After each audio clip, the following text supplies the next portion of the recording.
Hi everyone, it's Moments with Marin. Sorry we had a little technical difficulties around on this end, so forgive us for being a little late. But we're here, and I'm here with Patrick. Hi. And he is our, how do you want to title yourself? Student Ministries Pastor. Student Ministries Pastor. Student Ministry Pastor. It was a mouthful for me, so forgive me. Sorry. It's all good. It's all good. Patrick is what I am, so Patrick. we'll go by Pastor that. Patrick. Whatever. Not worried about So it. King Chaos. King, yeah, that's Either what Pastor one. Steve calls me. Yep. All of them.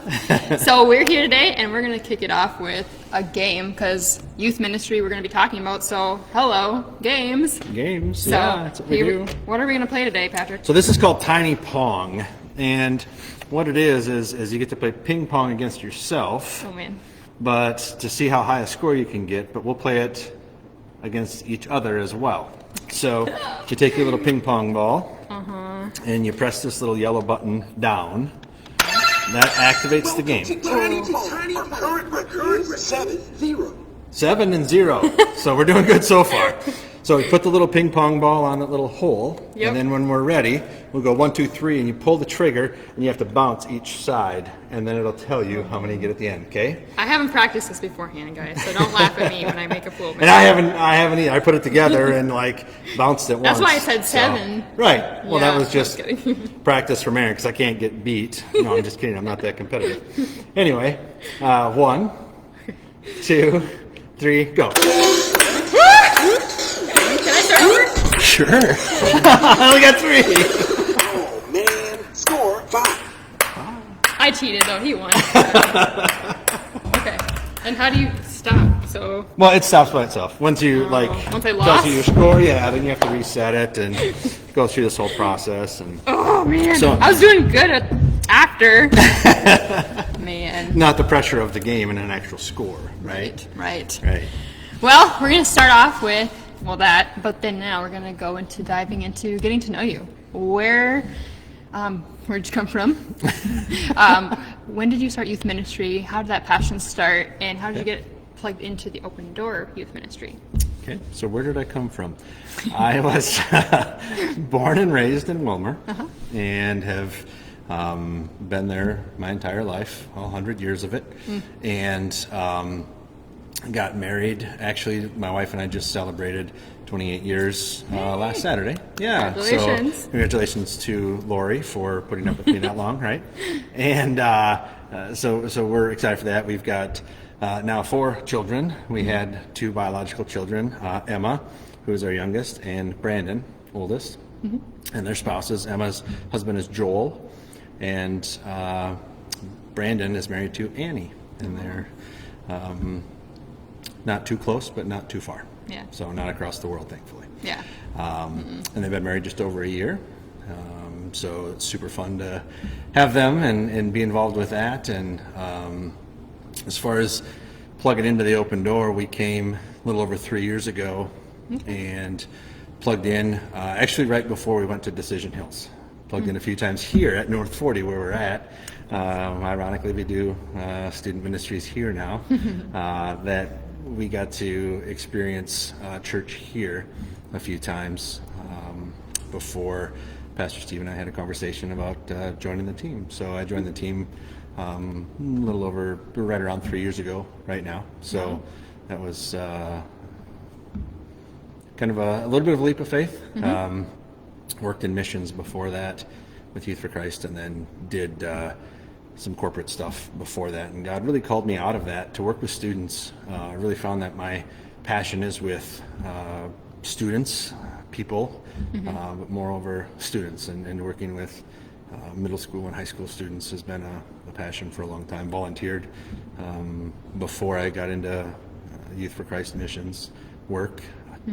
So been doing ministry in New London Spicer area for, let me think, like 13 years. Wow. So yeah, it's great. It's a great opportunity to be here doing ministry in a spot that's welcomed me with open arms. So it's been pretty fun. Awesome. And I know this wasn't on the script, but I'm going to go with it. Okay. What's your faith story? My faith story? Yeah, from all that, adding that into your faith story. Okay, so we recently had a child dedication at church. And through child dedications is how I came to know the Lord, funny enough. My wife was doing some daycare. We got asked to be a part of, come and watch and participate at a church that did child dedications. I grew up where you get baptized as an infant, and this child dedication thing was new, so we were pretty curious. Yeah. And we went, so myself and my wife and the 2 kids went, and my kids were friends with those kids, and my wife did daycare for them.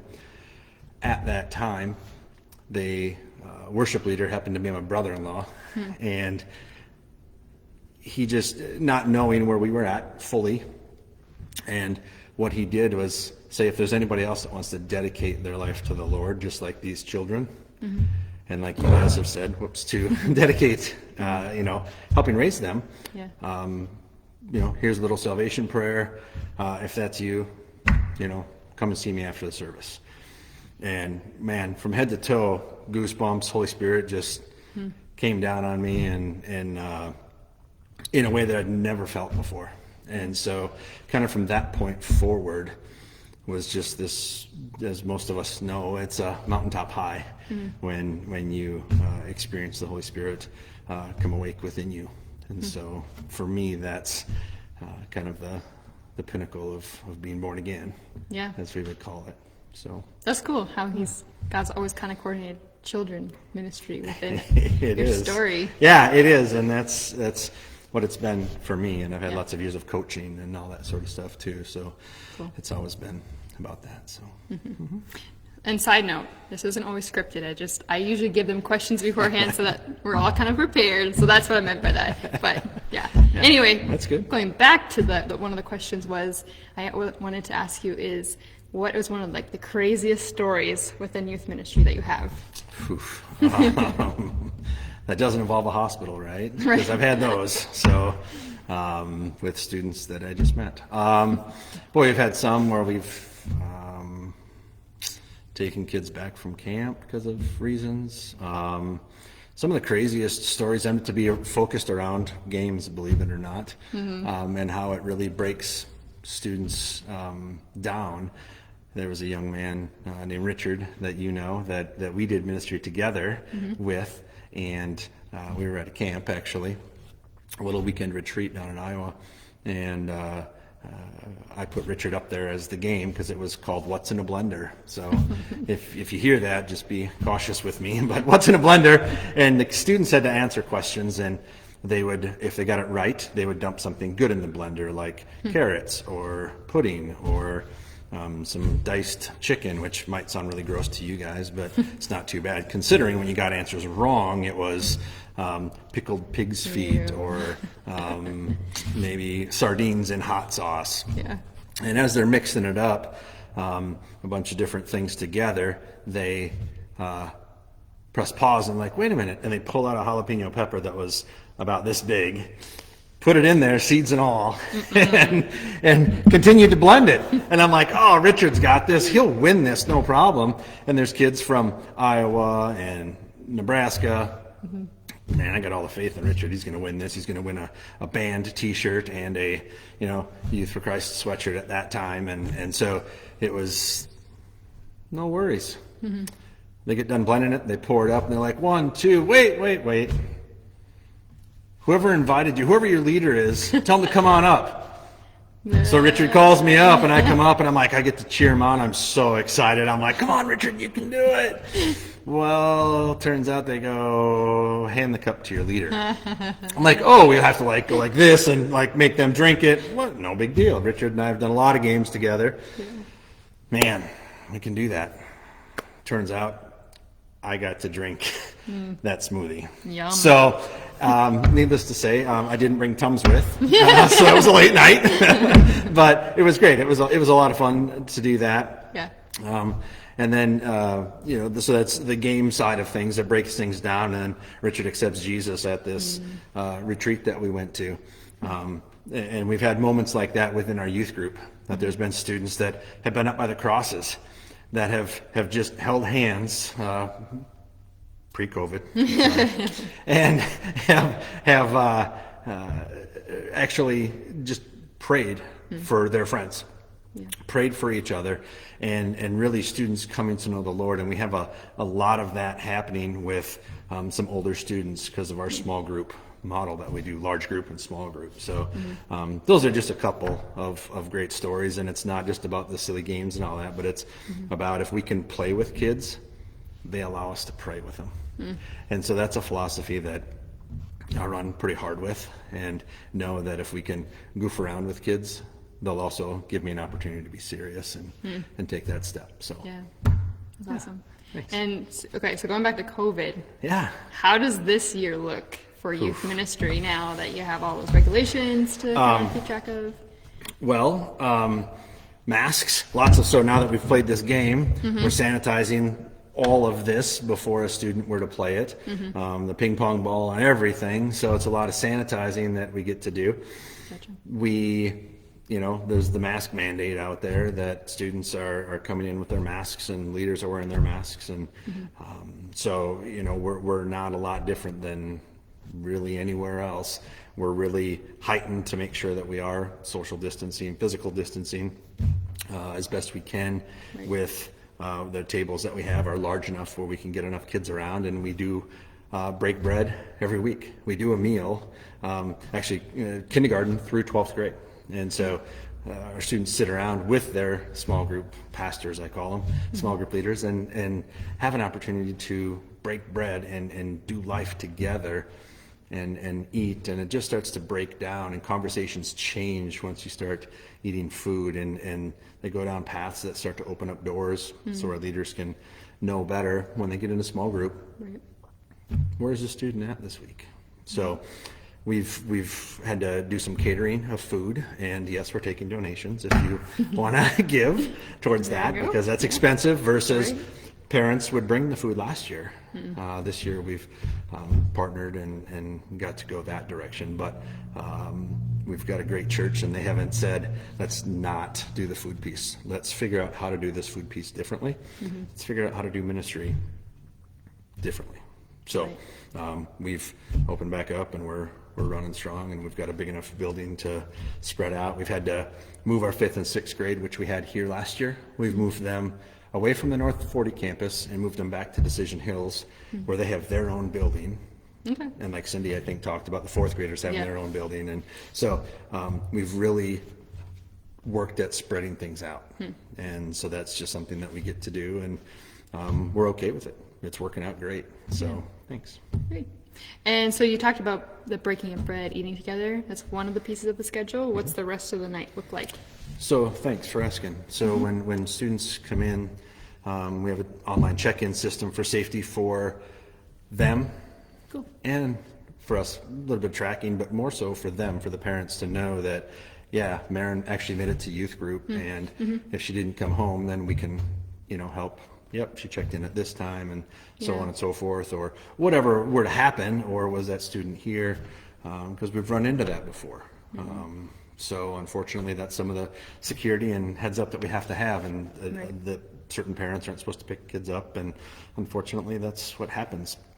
So we have detailed notes within that, making sure that we do their best to abide in that. And after they check in, they get some food, they come and they sit down with their leaders. We do some worship. After worship, do a message. After message, we jump into small groups, and we break out into guy and girl specific groups. We've had some crossover where we have girls and guys in groups. When we have, we've had married couples that have been leading together that have done mixed relationship groups. So speaking into their lives relationally as well. And what does it look like to court or date one another as you move forward? That's an old word, right? Court. Nobody uses that one anymore, courting. But as they move forward, what does that look like? And how do you put Jesus in the focal point of that relationship? And this is how we've done it. And here's mistakes that we've made. And so it's fun. The same difference that it would be if you led a small group, or if it's my small group and I get to talk to them the same way of relationships, whether it's guy-girl relationships or just friendships. So it's a big deal. So that's kind of what the night looks like. And then there's some time at the end for prayer. If they want more prayer, they always pray in their small groups before they leave. Things like that. Awesome. Yeah. And when is that? Sorry, I didn't say that. I'm just so used to everybody knowing, hey, it's Right. Wednesday night. So Wednesday nights, Yeah. we do youth group. It's an inclusive youth group. So we really include whoever wants to be here. It is something that if you were to come and look at the landscape of the kids that are here, there's a lot of them that aren't plugged into our church. Yeah. We definitely have an outreach side of things, but we also are reaching into families that are just new to church or have reset into church. So we meet at 6, and we go until 8.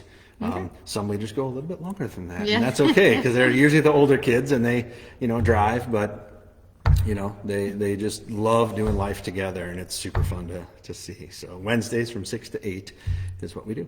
And that's here at the North 40, but Right. also at Decision Hills. And that's from 6 to 7:30 Decision Hills, so 6 to sorry for the confusion, but the Decision Hills is all 6 to 7:30, whether it's Okay. kids ministry all the way through 5th and 6th grade ministry, or even our adult study down at the worship center. Okay, there you go. So we got 5th and 6th graders, Decision Hills, Hillside Building, Correct. 6 to 7:15. 30. 6, 7:30. Sorry. Yeah, that's okay. I was mixing Lots of that. numbers, Marin. There's a Lots lot of of numbers. numbers. And then you have the adult Bible study that I go to at 7:15. So that's why I got mixed Right. up. But 7:30 it ends at the 5th and 6th grade at the Decision Hills, and then here. Yep, 6 to 8. 6 to 8. North 40. North 40. Youth group, 7 to 12th grade. Yep. So if you have any kids, any youth, bring them on out. And if they ever need a ride, let us know. Yeah. We're always willing to pick students up, and we've done that before. And we draw students from all the way from BBE to KMS to some Painesville students, Wilmer students, New London Spicer students, and homeschool students. So that are all over. So we've got a pretty big draw. Awesome. So, cool. Well, that was Patrick, and that was youth ministry, Awesome. and that was Moments with Marin. Thanks for watching with us. Thank you, Patrick. Thanks, Marin. Appreciate it. Thanks for letting me be here. Of course. I'll see you later. Sounds good. Take See you care. guys later. Bye. Bye. What's going on?